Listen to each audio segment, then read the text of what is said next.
ఎర్ర సముద్రము మోషేను ఆపలేక పోయింది. ఎరికో గోడలు యెహోషువను ఆపలేక పోయింది. గొలియాతు దావీదును ఆపలేక పోయాడు. మరణము యేసుక్రీస్తును ఆపలేక పోయింది. దేవుని యొక్క ప్రణాళిక నెరవేర్చకుండా నిన్ను కూడా ఈ లోకంలో ఏది కూడా ఆపలేదు.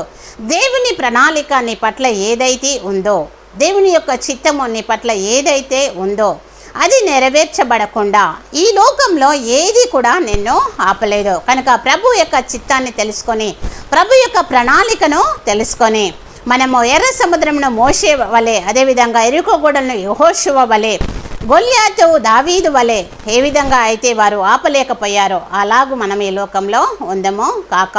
మరణము యేసుక్రీస్తును కూడా ఆపలేదు, ఆ విధంగా ఉందము గాక. ఆమేన్.